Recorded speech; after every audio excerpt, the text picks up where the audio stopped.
가을이 되고 겨울이 되면은 연을 많이 날렸어요. 하늘에 연을 날렸는데요. 이 연이 이제 바람을 타고 한없이 올라갑니다. 상공을 향해 푸른 하늘을 향해서 위로 올라가죠.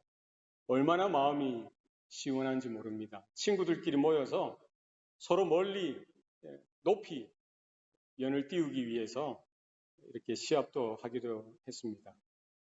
그런데 만약에 그 연이 그 연줄에 붙어 있는 것이 싫다, 이것이 나의 구속이다 생각해서 나에게 자유를 다오 하면서 스스로 연줄을 끊어버린다면 어떻게 되겠습니까? 나는 더 멀리 날아가고 싶어, 더 높이 날아가고 싶어 하면서 연이 그렇게 이야기를 하는 거예요. 연줄 자기한테 귀찮다는 거죠. 끊어버리면 어떻게, 끊어주면 어떻게 됩니까? 더 멀리, 더 높이 날아갈 것 같지만 그 순간 그 연의 생명은 다하는 거예요. 그 연에게 있어서 줄은 뭡니까? 귀찮은 것이 아니죠. 구속이 아닙니다. 왜? 생명줄이 되는 거죠. 줄이 연결되어져 있는 한 연은 높이 날 수 있고요. 떨어지지 아니하고 살 수 있는 겁니다. 우리 기차도 마찬가지죠. 저희 어렸을 때 비둘기호도 있고요. 부산에서 서울 갈 때 비둘기호 여러분 타보셨습니까? 네. 비둘기호 타면 뭐 12시간 걸린다고 하나요? 서울까지 내가 안 타봤어요. 근데 통일호, 무궁화호는 타봤습니다. 9시간, 뭐 7시간, 새마을호 한 5시간 걸리나요? 6시간. 예전에 제가 한국에 있을 때 뭐가 나왔죠? KTX. 그건 이제 2시간 반, 3시간, 2시간 반. 요즘에는 더 빠른 게 나왔더라고요. 그 이름이 뭔지 모르겠는데 그거는 2시간, 2시간 15분 걸린대요. 서울 부산 거리가. 얼마나 빠릅니까? 그런데 그 고급 기차, 그 특급 기차도 어디 위에 있어야 되는 거예요? 철로 위에 있을 때만 제 기능을 다하는 거예요. 좀 더 빠르게 가고 싶다, 좀 더 다른 곳에 가고 싶다 해서 철로를 벗어버리면 어떻게 됩니까? 탈선해버리면 어떻게 되죠? 그 순간에 생명을 다하는 겁니다. 끔찍한 사고가 일어나는 거죠. 자기 기능을 다 마비하고요. 끝나는 거예요. 이 말도 안 되는 그런 일들이 벌어지게 되어지는 것입니다. 우리 성도들에게, 우리 인생들에게 그와 같은 것이 있습니다. 우리의 생명, 우리를 살아가게 하는 것, 우리가 우리 되게 하는 것, 성도가 성도 되게 하고 교회가 교회 되게 하는 것이 있어요. 그게 뭡니까? 하나님의 말씀이라는 거예요. 우리가 하나님의 말씀을 받았을 때에 하나님의 말씀, 복음이 증거되어질 때에 복음의 소리를 들을 때에 뭐가 일어납니까? 거듭남의 역사가 나타나는 줄로 믿습니다. 너희가 물과 성령으로 거듭나지 아니하면 하나님 나라에 들어가지 못하리라. 주님이 말씀하셨죠. 복음의 소식을 듣고 하나님의 말씀을 듣고 우리가 회개하고 성령의 조명케 하심을 따라 우리 가운데 뭐가 나타나는 거예요? 믿음이 생겨나는 거예요. 그 말씀을 믿는, 그리스도의 공로를 믿는, 하나님의 그 구속을, 그 역사를 믿는 믿음이 생겨나게 하셔서 뭐가 되어지게 합니까? 우리의 존재가 변화되어지게 합니다. 거듭남의 역사를 하나님께서 허락하여 주십니다. 무엇을 통해서 가능하다고요? 무엇을 통해서 이루십니까? 말씀이신 그리스도를 통해서, 말씀이 육신이 되사 우리 가운데 거하셨던 그리스도를 통해서, 바로 그의 말씀, 하나님의 말씀, 복음을 통해서만이 우리가 뭐예요? 영적으로, 우리가 새 생명으로 거듭날 수 있는 유일한 길이 되는 줄로 믿습니다. 우리가 성도가 살아가는 모든 삶의 여정도 마찬가지예요. 우리가 하나님 앞에 합당한 삶을 살아드릴 수 있는 것도 그렇습니다. 우리 경험이나 우리 지식이 아닙니다. 우리 어떤 습관이 아닙니다. 날마다 우리는 무엇으로 하나님이 기뻐하시는 삶을 살아드릴 수가 있습니까? 어떻게 성화를 이루고 어떻게 변화를 이루고 하나님이 기뻐하시는 열매를 맺을 수가 있습니까? 무엇을 통해서 가능하다는 거예요? 하나님의 말씀을 통해서 가능하다. 사람이 떡으로만 살 것이 아니요 하나님의 입으로, 하나님의 입에서 나오는 모든 말씀으로 살리라 함과 같습니다. 우리가 떡을 먹어야, 음식을 먹어야 우리의 육신이 살아가듯이 우리가 생존할 수 있잖아요. 건강을 유지할 수 있죠. 활동을 할 수 있는 거예요. 아무리 장사라고 해도요, 먹지 않으면은 어떻게 됩니까? 굶어서 아사하게, 굶어 죽게 되어지는 거예요. 마찬가지로 우리가 거듭난 우리 생명이 하나님 앞에 합당한 모습으로 열매 맺는 인생을 살아드리기 위해서 뭐예요? 하나님 입에서 나오는 모든 말씀을 우리의 생명의, 우리의 영의 양식으로 날마다 받아 먹는 것, 그거 외에는 없다는 거예요. 아유, 귀찮아. 나는 참견 받는 거 싫어. 내 마음대로 살 거야. 그 말씀을 끊어버리면은 그 순간 뭐가 오는 거예요? 죽음과 같은 삶이 다시 찾아오게 되어진다는 것입니다. 우리 성도들 삶 가운데 날마다 하나님의 말씀을 갈급해하며 받는 저와 여러분 되실 수 있기를 바랍니다. 이스라엘이 이스라엘 될 수 있었던 것, 성도가 성도 될 수 있는 것, 교회가 교회의 됨을 유지할 수 있는 것은 다른 데 있지 않습니다. 의인은 믿음으로 말미암아 살리라 함과 같으니라. 우리 어떻게 믿음으로 살 수 있습니까? 어디에서요? 그 근거가 어디입니까? 우리의 믿음이 역사하고 성령 충만할 수 있는 그 길은 어디에 있어요? 믿음은 들음에서 나고 들음은 그리스도의 말씀으로 말미암느니라. 하나님의 말씀, 복음 외에는 답이 없는 거예요. 교회가 교회 될 수 있는 것, 교회의 내용을 이루는 것, 교회의 근거가 될 수 있는 것, 우리 성도의 본질을 이룰 수 있는 것, 뭡니까? 하나님의 말씀. 너희가 내 말을 듣고 나 보내신 이를 믿는 자는 뭐를 얻었어요? 영생을 얻었고 심판에 이르지 아니하니 사망에서 생명으로 옮겼느니라. 무엇을 통해서 가능합니까? 예수님의 말씀, 하나님의 말씀, 복음 외에는 답이 없다는 거예요. 모세가 하나님 앞에 나아갑니다. 시내산에 나아가죠. 하나님의 영광을 목도하게 되어집니다. 하나님께서 이루신 구원이 얼마나 큽니까? 출애굽하지 않았어요?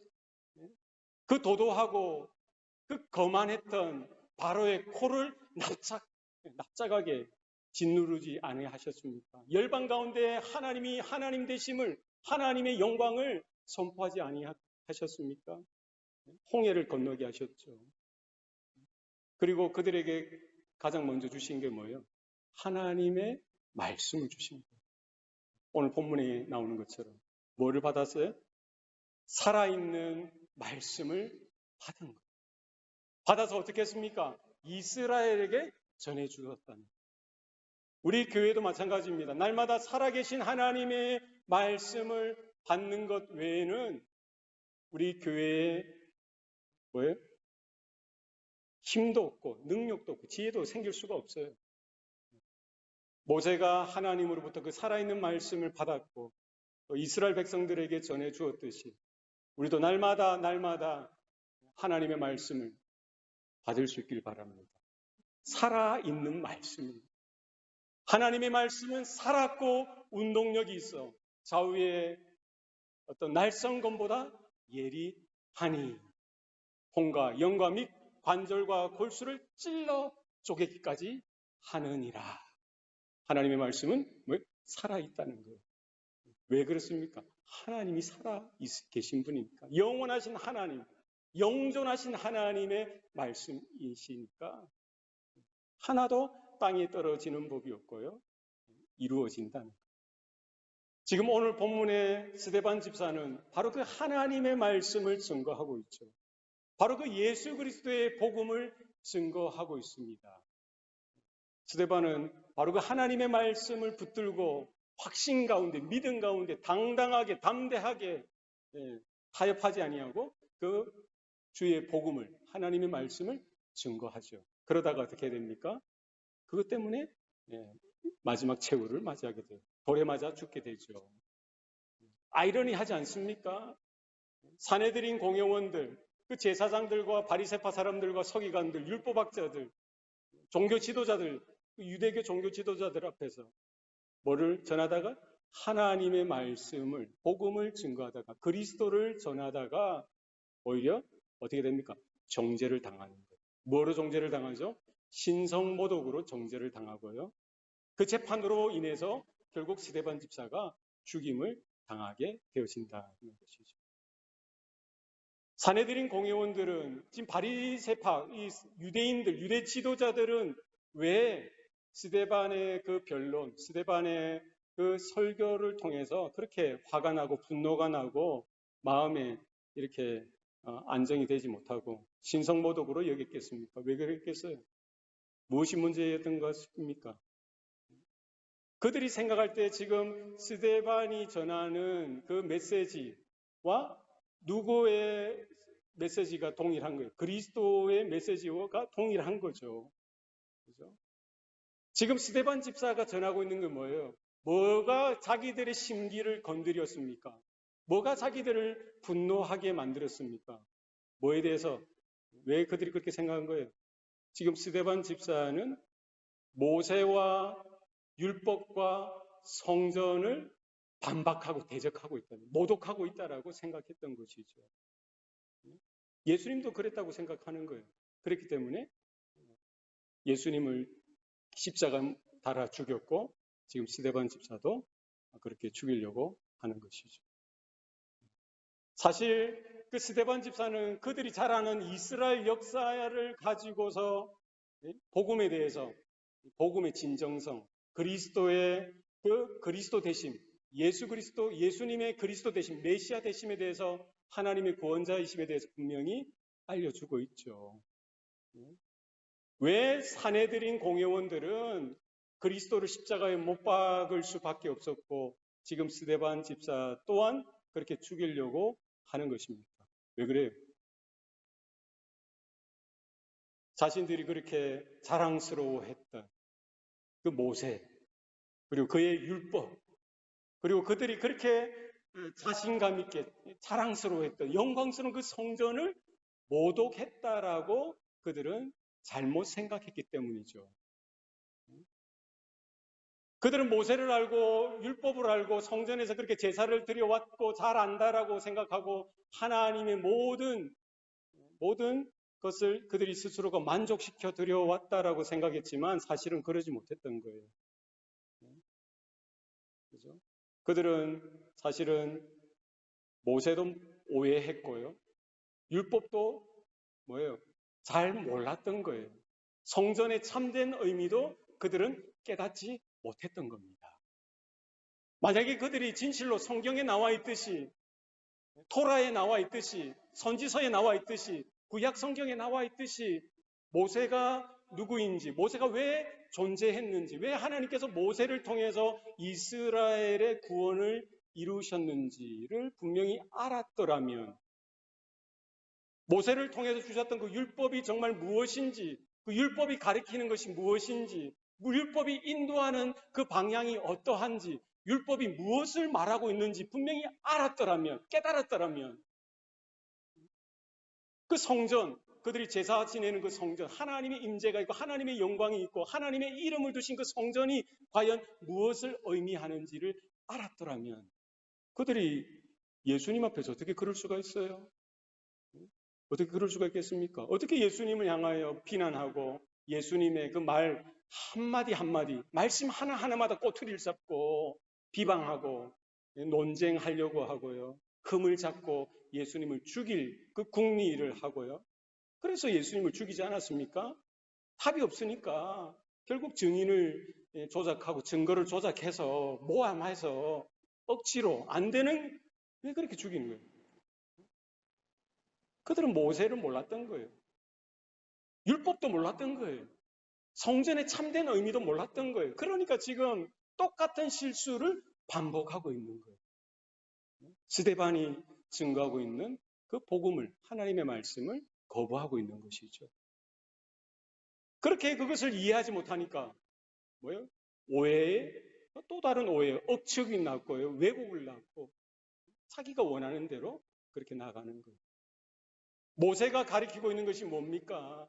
율법이 가리키고 있는 게 뭐예요? 성전의 참된 의미가 뭡니까? 이게 뭐를 이야기하고 있어요?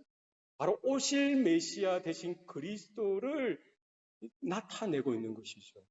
우리가 모세를 따라가다 보면, 율법을 따라가다 보면, 성전을 따라가다 보면 결국 어디를 만나게 되는 거예요? 예수 그리스도, 갈보리 십자가를 만나게 되어지고요. 예수님을 향하여 그들이 이렇게 그들 가리키고 있는 거예요. 구약의 모든 사건들이 아브라함에게 주셨던 약속이나 요셉에게 확증해 주셨던 그 약속도 마찬가지고요. 모세에게 주셨던 그 율법과 언약도 마찬가지고, 그 수많은 선지자들에게 주셨던 그 예언의 말씀도 뭐라는 거예요? 뭐를 가르치고 있어요? 오실 메시아 되신 그리스도. 말씀이 육신이 되사 우리 가운데 거하심에, 바로 그 그리스도 예수를 증거하고 있는데 어떻게 예수님을 십자가에 못 박을 수가 있었겠어요? 어떻게 스데반 집사의 그 메시지를 듣고 그 말씀을 듣고 그 설교를 듣고 그렇게 분노하고 화를 내고 짜증내고 그를 죽이기로 그렇게 결의할 수가 있었겠습니까? 결국 뭐라는 거예요? 그들은 지금까지 믿고 있다라고 생각했던 것, 하나님의 의를 이룬다고 생각했던 모든 것들이 잘못된 길로 갔던 거예요. 모세를 몰랐으니까, 율법을 오해했으니까, 성전의 의미를 알지 못했으니까 끝까지 그렇게 가고 있는 것이죠. 오늘날 현대인들도 마찬가지입니다. 하나님의 말씀을 들으려고 하지 않고 예수 그리스도가 누구이신지, 그분의 복음에 대해서, 그분의 구속 사역에 대해서 가볍게 생각하고 듣기를 싫어하는 그런 것이 뭐예요? 불신앙으로 인해서 오는 것입니다. 우리 모든 성도들 가운데에도요, 마찬가지예요. 우리가 하나님의 말씀을 하나님의 말씀으로 들을 수 있는 저와 여러분 되실 수 있기를 바랍니다. 내가 원하는 것, 내가 지금까지 해왔던 그 신앙생활, 그 패턴, 그 관습, 그 습관 따라 하는 게 제일 위험할 수가 있다는 거예요. 성경이 뭐라고 이야기하는지, 구약이 뭐라고 이야기하는지, 신약 성경이 무엇라고 이야기하는지에 대해서 여러분 귀를 기울일 수 있기를 바랍니다. 칼빈주의도 좋죠. 저는 칼빈주의 목사 아니겠어요? 개혁 신학 좋죠. 그러나 그 틀에, 그 사상에 매여서는 안 된다는 거예요. 우리 각 사람이 뭐를 들어야 되는 겁니까? 물론 신학서적도 읽어야 돼요. 그것이 우리의 신앙의 든든한 울타리가 될 수 있습니다만 더 중요한 건 뭐예요? 모든 사상과 모든 이념과 모든 신념과 우리의 믿음까지도 어디에 검증을 받아야 되는 거예요? 하나님의 말씀에 검증을 받아야 되는 거예요. 성경에 뭐라고 되어 있는지, 하나님의 말씀에 뭐라고 되어 있는지, 그게 최고의 권위를 가지고 있어야 되는 거예요. 이스라엘이 이스라엘 될 수 있었던 것, 모세가 모세 될 수 있었던 것, 무엇이 그런 차이를 만들어냈습니까? 살아계신 하나님의 말씀이 모세로 하여금 모세 되게 하셨고, 이스라엘로 하여금 이스라엘 되게 하셨음을 여러분 보시길 바랍니다. 이스라엘의 모든 역사가 지금 사내들인 그 공회원들의 궤변과 그들의 반응을 지금 정죄하고 있는 거예요. 복음의 모든 내용이 모세와 율법과 선지서와 성전의 모든 참된 의미가 뭐에 대해서 그 사내들인 공회원들, 바리새파 사람들, 서기관들, 그들의 논조를, 그들의 주장을 반박하고 있는 거예요. 스데반 집사는 그 의미를 하나님의 구속사적인 관점에서 풀어가 주니까, 진리의 빛이 임하니까 그들의 거짓과 위선이 드러나게 되어지는 것이죠. 그들의 습관과 그들의 전통이 전부인 줄 알았는데, 자기의 의가 전부인 줄 알았는데 그것이 거짓으로 판명나니까 얼마나 분노가 일어나겠습니까? 자신의 그 음탕한, 표리부동한 거짓이 드러나니까 얼마나 흥분이 되겠어요. 그러니까 그리스도도 죽였고요, 스데반 집사도 죽이고요, 베드로도 마찬가지죠. 바울도 마찬가지예요. 가는 곳마다 주의 복음을 증가하고 주의 진리를 증가하는 곳마다 그와 같은 반응이 나타날 수밖에 없는 거예요. 복음을 받아들이든지 아멘으로 받아들이고 믿고 회개하고 돌이켜서 예수의 이름으로 세례를 받고 제 사함의 은총을 받든지 아니면 뭐라는 거예요? 자신의 거짓과 위선이 회칠한 무덤과 같은 자신의 심령이 고발되어지고 드러나니까 뭐예요? 짜증이 나고 분노가 나고 화가 나고 참을 수 없는 그런 것들로 인해서 뭐예요? 하나님의 말씀을 듣기 싫어하고 대적하게 되다 보니까 메신저를, 복음 증거자를 향해서 분노를 쏟아놓게 되어지는 거예요. 이스라엘이 하나님의 말씀을 아멘 하고 받을 때 하나님이 그들을 복 주시고 은혜 가운데 그들을 인도하시고 하나님의 은혜 위에 은혜를 복에 복을 더하셨던 것을 여러분 기억하실 수 있길 바랍니다. 하나님의 말씀을 거절하고 하나님의 말씀을 듣기를 거부하고 자기가 원하는 대로 자기 기분 따라 자기 습관 쫓아서 세상적인 그 유행 따라 살아갈 때에는 하나님께서 경고하시죠. 야단치십니다. 그래서 안 될 때는 뭐예요? 세상에 인생의 막대기와 채찍을 들어 그들을 때리시고 회개할 수 있는 기회를 촉구하고 계시는 것이죠.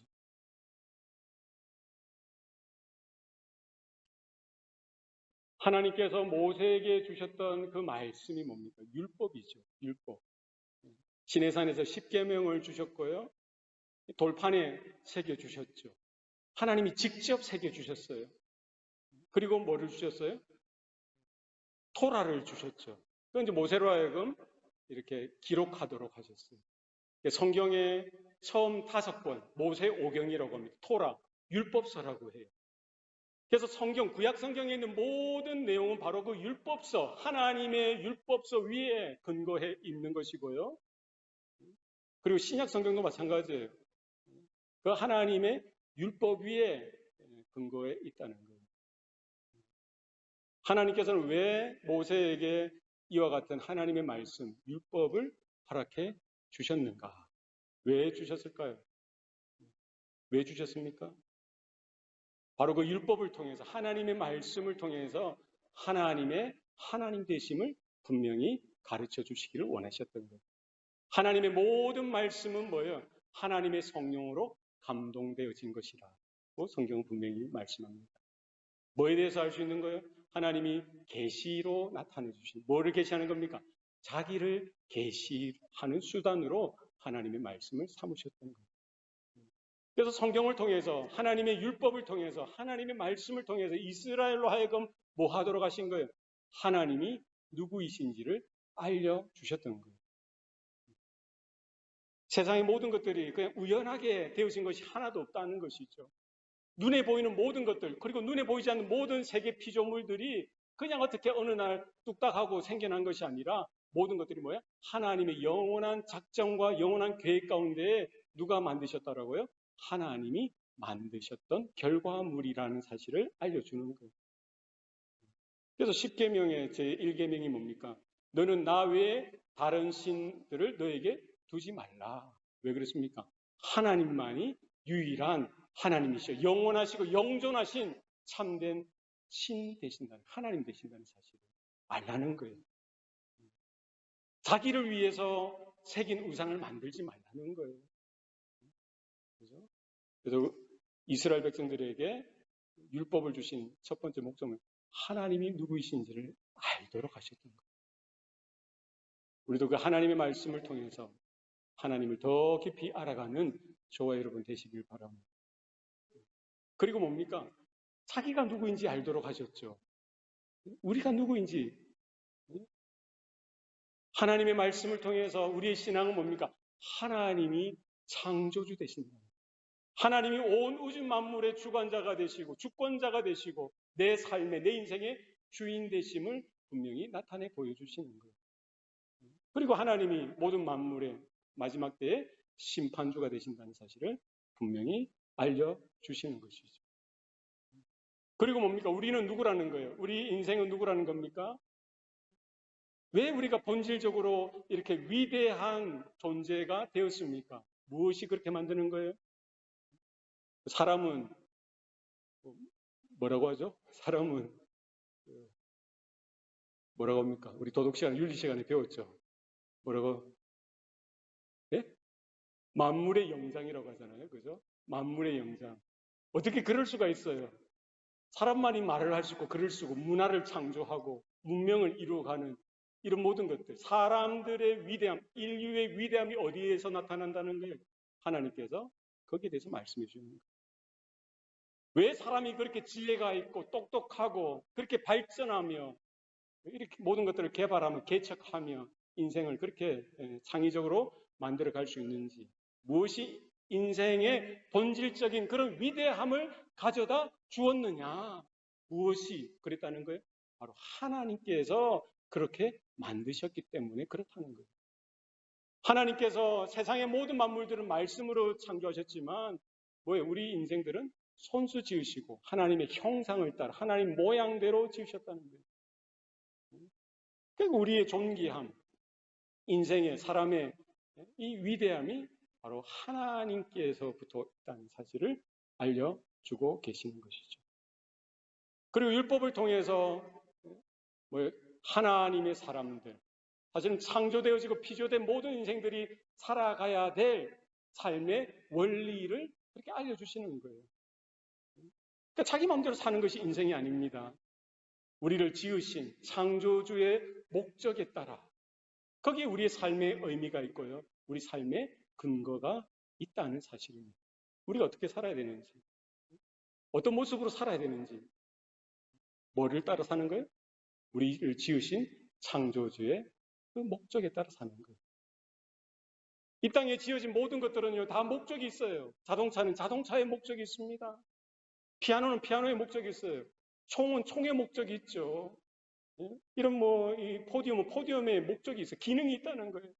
그것을 지은 이의 목적이 있는 거예요. 거기에 따라 사용되어지는 것이 가장 바람직하고요. 그게 의미 있는 인생이더라는 것입니다. 우리가 어떻게 살아가야 맞는 것입니까? 그 답이 어디에 있어요? 하나님의 율법에 있다는 거예요. 하나님의 말씀에 있다는 거예요. 10계명, 모든 율법의 엑기스머 10계명을 보면은요. 여러분이 창세기, 출애굽기, 레위기, 민수기, 신명기 보십시오. 우리가 어떻게 살아가야 하는지 거기에 대해서 말씀하고 계시는 거예요. 모세를 통해서, 여호수아를 통해서 그렇게 거듭해서 말씀하는 거예요. 너는 모세를 통하여 이른 모든 율법과 율례와 법도를 따라 행하라. 그리하면 내가 너를 떠나지 아니하며 내가 너와 내 집에 복을 주리라. 하나님께서 여호수아에게 그렇게 약속해 주시고 또 약속해 주시는 거예요. 모세도 그러했죠. 죽기 전에 그 이스라엘에게 말했던 게 뭡니까? 하나님의 모든 율법과 법도와 율례를 떠나지 말라는 거예요.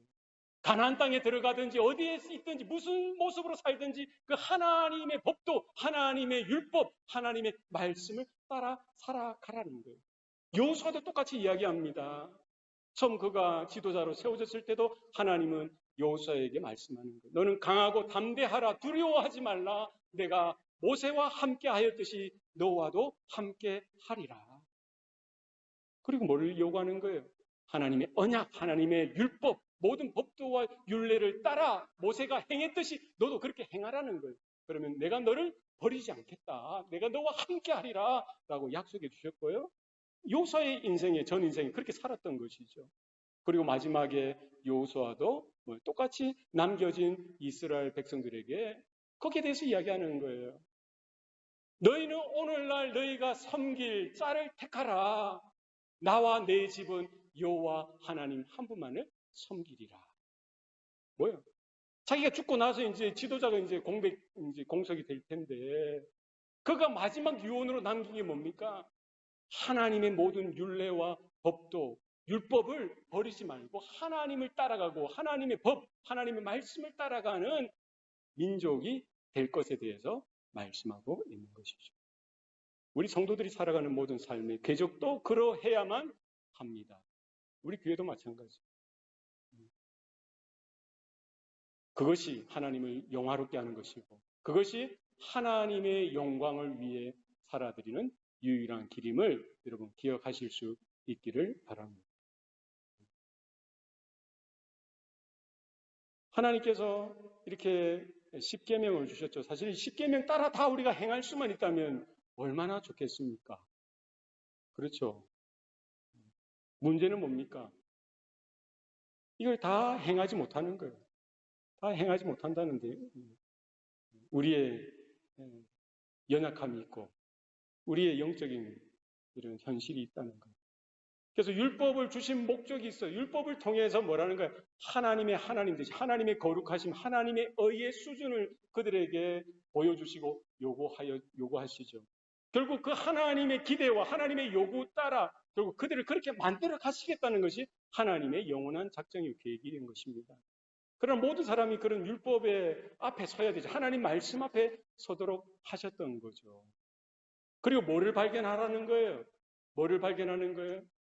그 율법의 요구에 따라 살아가고 있느냐, 그것을 발견하라는 것이죠. 이스라엘 민족들은 거기에 대해서 자부를 했습니다. 자신들은 모세가 그들의 위대한 지도자였고요. 아브라함도 그들의 위대한 조상이었고, 그들은 뭐예요?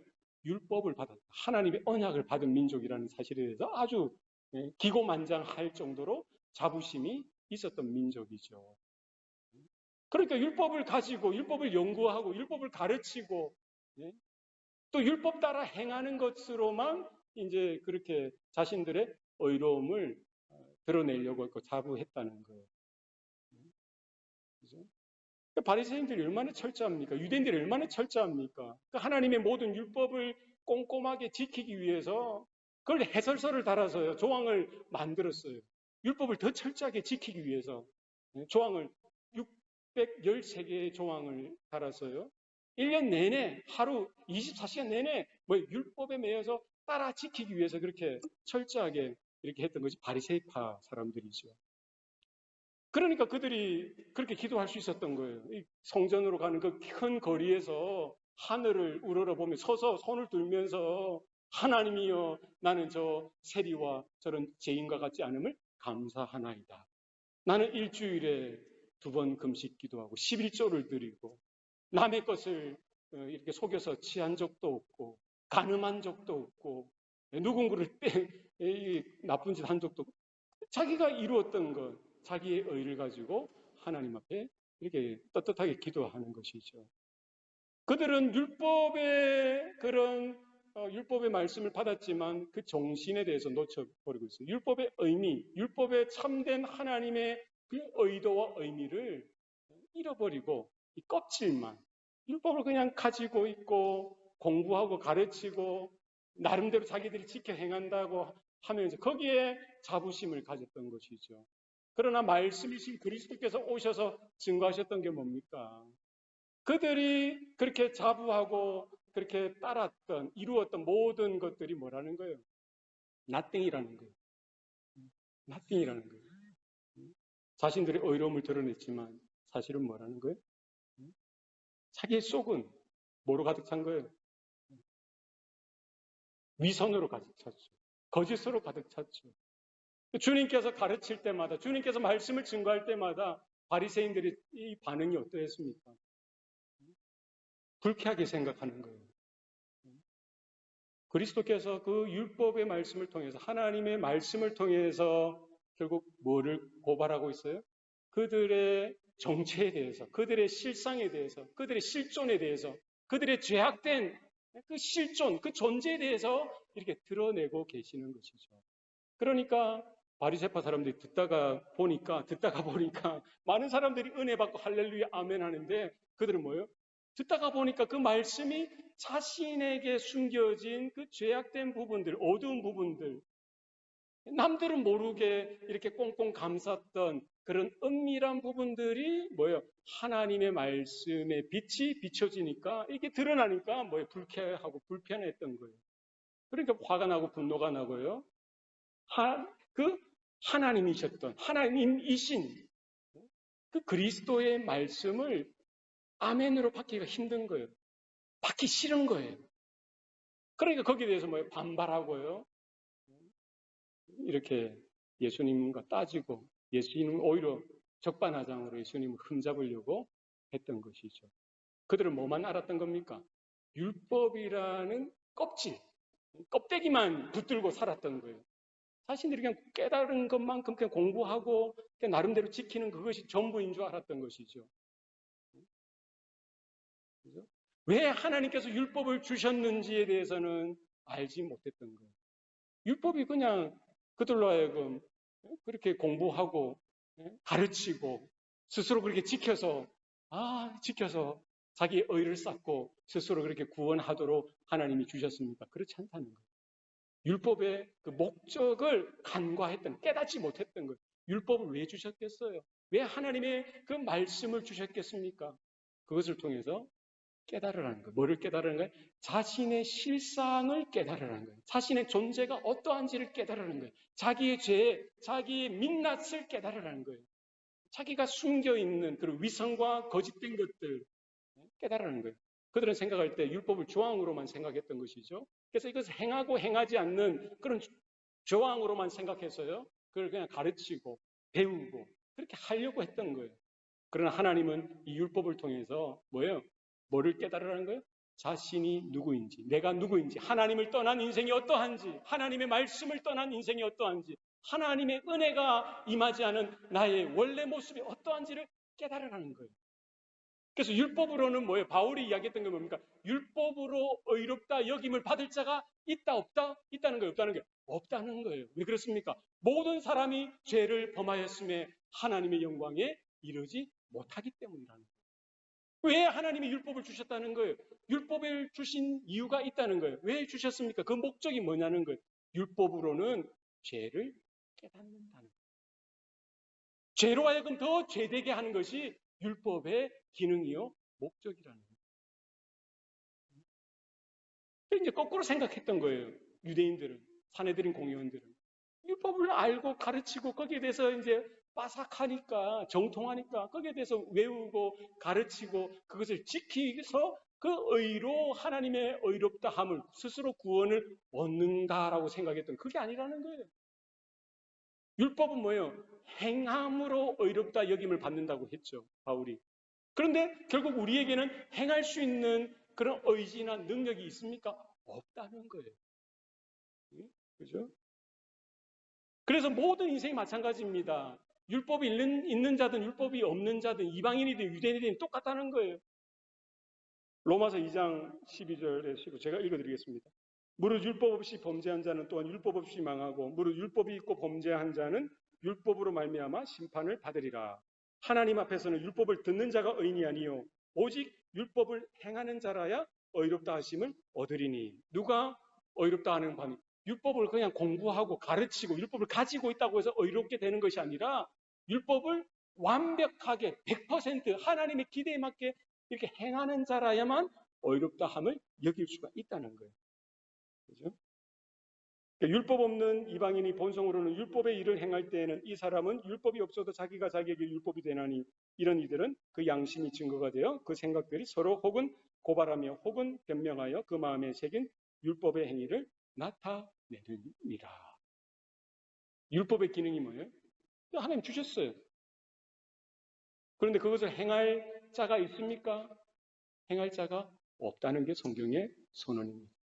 우리의 삶도 마찬가지예요. 우리가 이 율법을 받아서 행했느냐? 못 행했다는 거예요. 뭐는 만약에 이렇게 이야기할 수 있죠.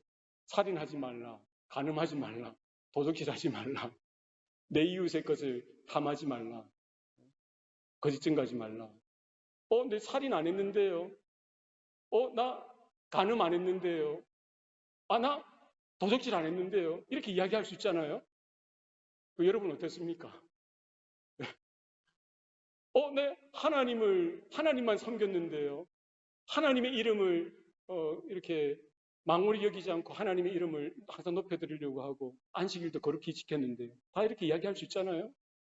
여러분 어떻게 했어요? 하나님이 기대하시는 율법의 요구는 뭐예요? 100%라는 거예요. 100%. 그 중에서 1%만 지키지 않아도 뭐예요? 전부 지키지 않는 것이 되는 것이죠. 어느 날 부자 청년이 예수님께 찾아와서 이렇게 묻습니다. 선생님, 랍비여, 내가 무엇을 하여야 영생을 얻겠습니까? 이제 성경에 기록된 것이 무엇이냐 묻죠. 율법에 대해서 이야기하죠. 이것은 자기가 어려서부터 다 지켰다고 이야기합니다. 예수님께서 뭐라고 이야기하세요? 너에게 한 가지 부족한 것이 있는데 너의 모든 재산을 다 팔아 가난한 자들에게 주고 그리고 나를 따르라. 그 부자 청년이 어떻게 합니까? 어떻게 반응하죠? 그가 재산이 많은 고로 근심하여 돌아가니라. 자기는 모든 율법을 어려서부터 다 배우고 다 지켜 행했다라고 생각했어요. 그렇기 때문에 자기의 의로 구원받을 수 있지 않을까라고 답을 얻고 싶었던 거예요. 그러나 예수님이 말씀하시는 건 뭐예요? 자기가 생각할 때 그 모든 십계명과 율법의 요구들을 다 지켰다라고 네가 말하느냐? 그럼 네가 한 가지 더 확인해 보자 하면서 이렇게 말씀하는 거예요. 뭐를 이야기하는 거예요? 정말 네가 하나님을 사랑하느냐? 정말 내 이웃을 내 몸과 같이 사랑하느냐? 이 기준은 어떠냐? 그걸 이야기하는 거죠.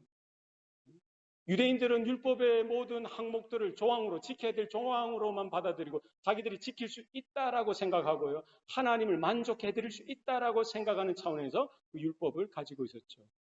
그러나 그렇지 않다는 거예요. 뭐를 놓쳤던 겁니까? 율법의 정신. 하나님께서 율법을 통해서 이루시고자 하는 그 의도, 그 목적을 놓쳐버렸던 거예요. 모든 율법이 뭡니까? 모든 율법의 최고되는 것은 뭐예요? 내 하나님을 사랑하라. 내 마음을 다하고 목숨을 다하고 힘을 다하고 생명을 다하여 주 너의 하나님을 사랑하라. 이것이 모든 율법의 첫 번째 되는 겁니다. 두 번째 되는 것은 뭐라고 이야기하십니까? 내 이웃을 내 몸과 같이 사랑하라.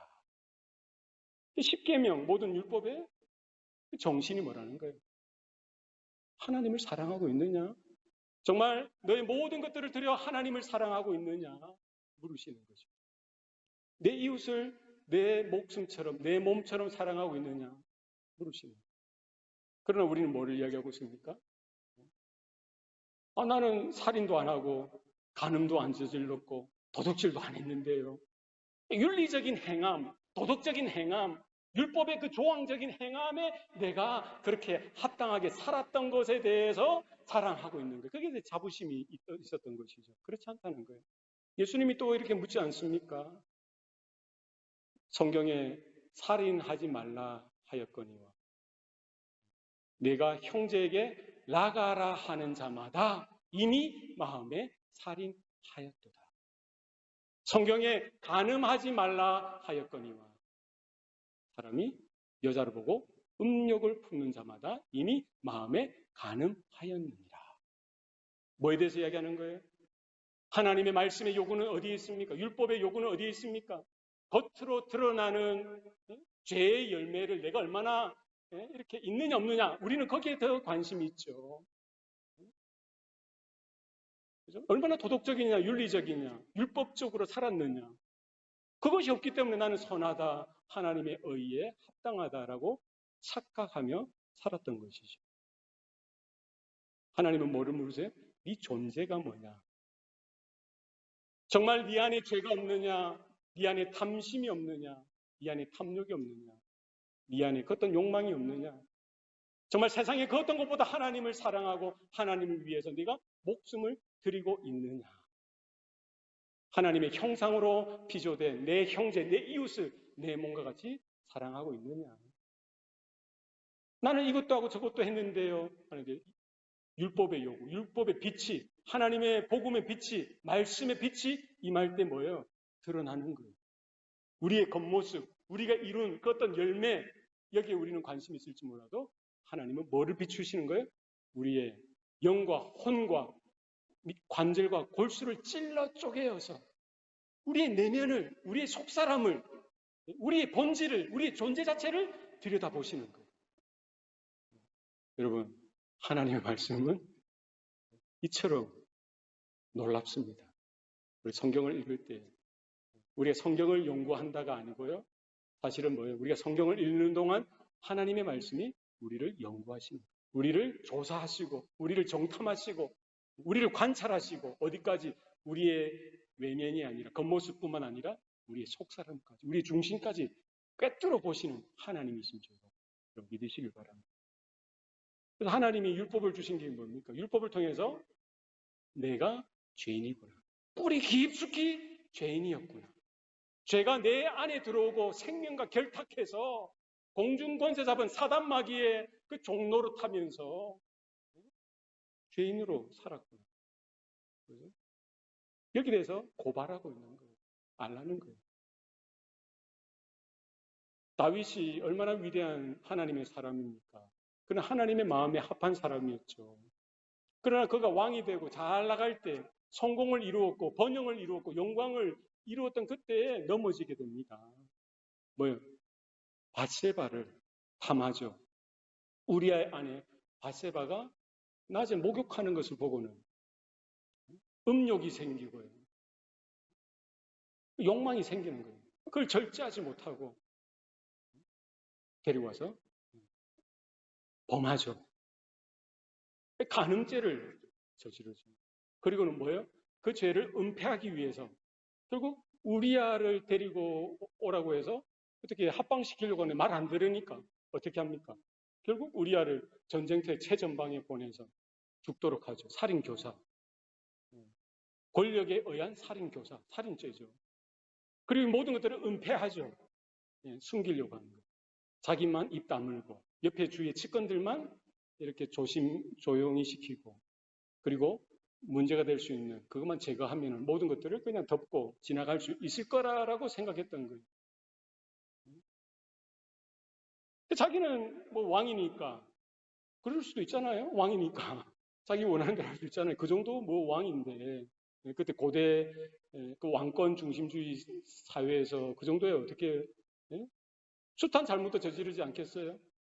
그런데 어떻게 해야 합니까? 하나님께서 나단 선지자를 보내셔서 하나님의 말씀을 증거하시고 뭐를 보여주시는 거예요? 다윗의 죄됨을 보여주시는 거예요. 다윗의 탐욕과 탐심을 보여주시는 거예요. 그의 간음, 그의 그 살인 교사죄가 얼마나 하나님 보시기에 악한 것인지를 보여주시는 거예요. 이게 뭡니까? 말씀의 기능이랍니다.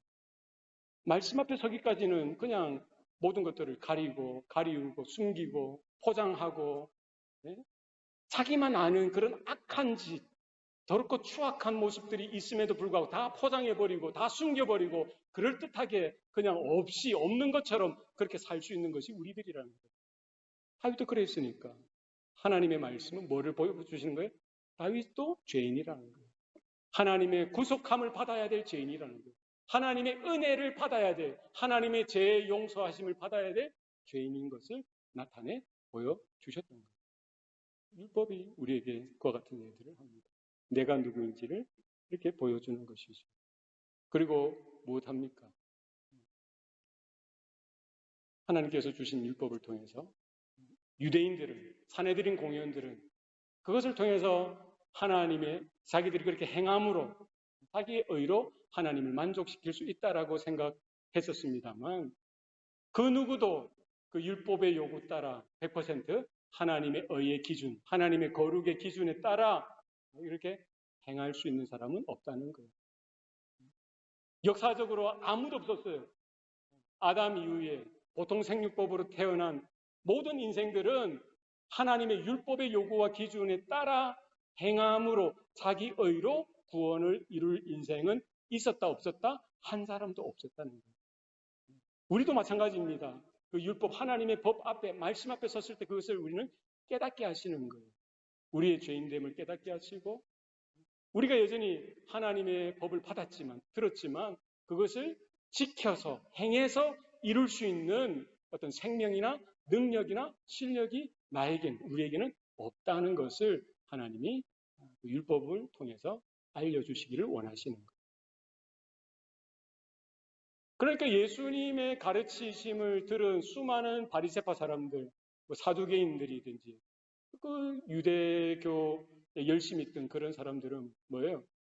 예수님의 말씀과 자신의 삶 가운데, 자신의 내면 가운데 있는 것들이 상충되죠. 충돌을 일으키죠. 그러니까 자신 안에 그 말씀의 빛이 자신들의 어두운 부분을 이렇게 들춰내려고 하고 이렇게 가리키니까 자신들이 행했던 이 모든 것들이 거짓으로 판명나는 순간 아니겠어요? 자신들이 쌓았던 경건의 그 모습들이 그 종교적인 모든 그런 생활들이 뭐라는 거예요? 아무런 효험이 없는 nothing이라고 예수님의 말씀을 통해서 고발되어지니까 분노하게 되고 화를 내게 되고요. 그렇게 길길이 날뛰고 예수님을 대적하고요. 지금 사내들인 공회원들도 스데반 집사를 향해서 그렇게 분노를 일으키는 이유가 되어지는 것이죠. 뭐라는 거예요? 모든 사람이 죄를 범하였기 때문에 하나님의 영광에 이를 인생이 한 사람도 없다는 거예요. 하나님을 찾는 자도 없고 깨닫는 자도 없고 돌이켜 하나님께로 돌아가려고 하는 자도 없다는 거예요. 죄가 그만큼 무섭고요. 죄로 인하여 전적으로 타락하고 부패한 우리의 영적인 실상이 그러하다는 거예요. 그러니까 착한 사람들 있지 않습니까? 도덕적 윤리적인 사람들이 있죠. 얼마나 선하고, 예를 들어서 100만 불을 이렇게 도네이션 했다고 칩시다. 그것도 1년에 매년 100만 불씩 도네이션 한 거예요. 얼마나 대단합니까? 인간적으로 보면은 대단하고요. 위대한 것 같지만 하나님 기준에 보면은 평생 매년 100만 불씩 이렇게 도네이션을 평생 70년을 했다고 해도 그 의로 스스로를 구원할 인생이 있다는 거예요? 없다는 거예요. 그게 성경의 증거고 율법의 증거라는 거예요. 바울도 거기에 대해서 분명히 이야기합니다. 거듭났죠. 하나님의 자녀가 되었죠. 예수 그리스도의 종이 되었고 사도가 되었습니다. 말씀 증거하는 사람이 되었어요. 그럼에도 불구하고 바울 안에는 뭐가 있다는 거예요? 자기 안에 두 가지 법이 있다는 거예요. 자기 속사람으로는 이 하나님이 원하는 것을 행하기를 원하는 마음이 있지만 또 다른 법이 있어서 다른 것, 죄악된 것에 끌려서 행하려고 하는 자기의 모습이 있음을 이야기하는 거예요. 그러니까 거듭난 인생도 스스로 우리가 율법의 요구를 따라 지킴으로 우리가 구원에 다가가고 구원을 얻을 인생 한 사람도 없음을 누가 이야기하는? 바울도 그렇게 선언하고 있는 것이죠. 로마서 7장 18절 제가 읽겠습니다. 내 속 곧 내 육신에 선한 것이 거하지 아니하는 줄을 아노니 원함은 내게 있으나 선을 행하는 것은 없노라. 원하는 것은 있죠. 속사람이 원하는 것, 하나님이 기뻐하시는 것을 원하는 것이 있습니다. 그러나 뭐예요? 행하는 것이 없다는 거예요. 행할 수가 없다는 거예요. 내가 원하는 바 선은 행하지 아니하고 도리어 원하지 아니하는 바 악을 행하는도다. 20절입니다. 만일 내가 원하지 아니하는 그것을 하면 이를 행하는 자는 내가 아니요 내 속에 거하는 죄니라. 뭐가 있다는 거예요? 분명히 내 안에 내 양심이나 선한 양심, 이 신앙 양심에 따라서 하나님이 기뻐하시는 일들을 하는 것이 맞다는 걸 알죠. 그것을 하려고도 하죠. 그러나 오히려 반대되는 것을 하는 어떤 세력이 내 안에 존재가 있다는 거예요. 그것은 내가 아니라 곧 뭐라는 거예요? 죄라는 거예요. 여기에서 우리가 놓치는 거예요. 여기에서 우리가 분명히 그 핵심을 깨닫지 못하는 거예요. 내 안에 내가 있다는데 그 내가 곧 죄고요. 죄가 곧 나라는 사실, 그 나의 죄된 실상을 우리가 놓쳐버리는 거예요. 우리가 회개했기 때문에 하나님 나에게 용서해 주세요. 제가 이렇습니다. 고백했기 때문에 나는 이제 다 모든 해결했어 라고 뒤돌아서서 살아가시면 여전히 뭐라는 거예요? 내 안에 내 속사람이 원하는 그것을 하지 아니하고 오히려 내 육신이 내 육체가 내 병든 자가 원하는 것을 행하는 나의 죄된 신분, 죄된 존재가 여전히 남아 있다는 사실을 우리는 간과하는 것이죠. 그러므로 내가 한 법을 깨달았노니 곧 선을 행하기를 원하는 나에게 악이 함께 있는 것이로다. 이 두 가지 법이 분명히 있다는, 거듭난 사람에게도 있다는 사실입니다. 내 속사람으로는 하나님의 법을 즐거워하되 내 지체 속에서는 한 다른 법이 내 마음의 법과 싸워 내 지체 속에 있는 죄의 법으로 나를 사로잡는 것을 보는도다. 이게 우리의 영적인 실상이라는 거예요. 그러니까 우리가 아무리 말씀을 듣고 율법을 안다고 해도 거기에 따라 지켜서 행함으로 하나님의 의를 이루고 구원에 이를 자가 있다 없다? 없다는 거죠. 바울조차도 그렇게 고백하고 있습니다. 뭐라고 탄식합니까? 오호라 나는 곤고한 사람이로다. 이 사망의 몸에서 누가 나를 건져내랴. 우리의 실상이라는 거예요. 결국 율법이 행하는 건 뭡니까? 율법의 목적은 뭡니까? 우리의 죄악됨을 인식시키고 고발하고 드러낼 뿐만 아니라 우리의 그 하나님의 율법의 요구에 그 어떤 인생도 응답하여 행함으로 이룰 자가 한 사람도 없다는 거예요. 그래서 율법은 뭐예요? 율법은 우리를 그리스도께로 인도하는 몽학 선생이라. 그럼 율법의 기능은 뭡니까? 우리의 죄인됨을 고발하고 우리가 거기에 대해서 율법의 요구에 응답할 수 없다는 사실을 분명히 확인시키고요. 우리를 어디로 데려가는 거예요? 그리스도의 십자가로 데리고 가는 것이죠. 그리고 뭘 하는 겁니까?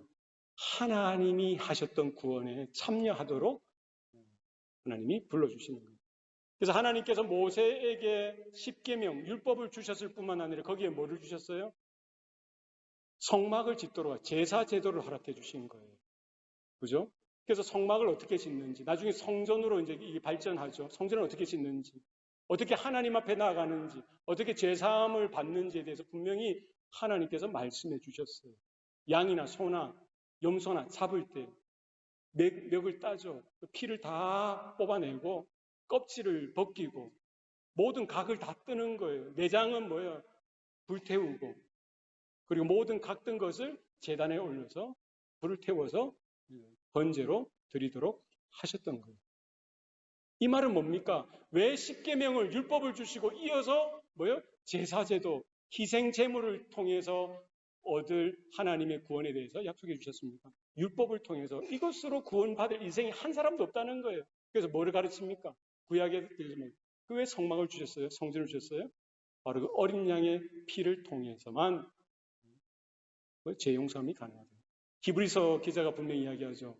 피 흘림이 없이는 제사함이 없느니라. 결국 뭐예요? 율법에 가리키는 것은 뭐예요? 그 어린 양의 피. 세상 죄를 지고 가는 하나님의 어린 양을 보라. 우리가 이 모든 죄와 사망의 사슬에서 끊어지고 하나님의 자녀로 거듭나고 하나님의 자녀답게 살 수 있는 유일한 길은 어디라는 거예요? 바로 십자가라는 거예요. 예수님이라는 거예요. 우리가 알거니와 우리 옛사람이 예수와 함께 십자가에 못 박힌 것은 다시는 우리가 죄에 매여 종로로 타지 아니하려 함이라. 바울의 분명한 선언이고 고백입니다. 나는 그리스도와 함께 십자가에 못 박혔나니 이제는 내가 사는 것이 아니라 내 안에 그리스도께서 사시는 것이라. 내가 육체 가운데 사는 것은 나를 사랑하사 나를 위하여 자기 자신을 버리신 하나님의 아들을 믿는 믿음 안에서 사는 것이니라. 우리가 어떻게 사는 거예요? 오직 예수 그리스도. 그래서 하나님이 말씀을 주신 것은 율법을 통해서 그리고 어디로까지 가야 되는 거예요? 그리스도에게까지. 십자가까지 가는 은혜가 우리 가운데 있어야 할 줄로 믿습니다. 여러분 제사함의 은총을 받으셨습니까? 하나님의 자녀된 믿음의 고백과 확신이 있으십니까? 하나님 나라를 향한 영원한 소망이 여러분들 가운데 꿈틀기 시작했습니까? 어떻게 살아야 합니까? 하나님의 말씀을 날마다 받으셔서 살아있는 말씀, 우리를 살리는 말씀으로 결국 우리는 십자가에서 죽지만 결국 그리스도와 함께 새 생명으로 살아나는 것, 이것을 매일 매순간 날마다 경험하고 날마다 그것을 통해서 우리는 날마다 주님을 따라가는 것 외에는 답이 없다는 것.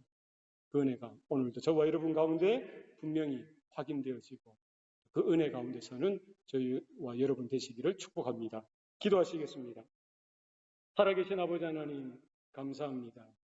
구약의 모든 율법의 요구가 우리에게 주어졌던 것을 보면서 그것이 하나님의 은혜요 하나님의 사랑임을 다시 한 번 더 깨닫게 하시니 감사합니다. 우리 하나님의 말씀의 조명 아래 서서 우리의 죄인됨을 늘 실상을 깨닫게 하시고 또한 우리 가운데 정말 전적으로 타락하고 부패하여 도저히 우리 힘으로는 어쩔 수 없는 그런 존재인 것을 깨닫게 하셔서 오직 예수 그리스도, 오직 하나님의 은혜 가운데에 그 생명의 말씀, 진리 가운데 거하기로 날마다 확인하고 다짐하며 주님만 신뢰하고 주님만 따라가며 주님께만 매어 달리는 우리의 삶이 되도록 주님 주장하시고 간섭하여 주시옵소서. 그리하여 하나님 기뻐하시는 귀한 삶이 되게 하시고 하나님 찾으시는 귀한 열매가 우리의 인생 가운데 나타나도록 주님께서 은혜를 더하여 주시옵소서. 감사드리고 예수님 이름으로 기도하옵나이다. 아멘.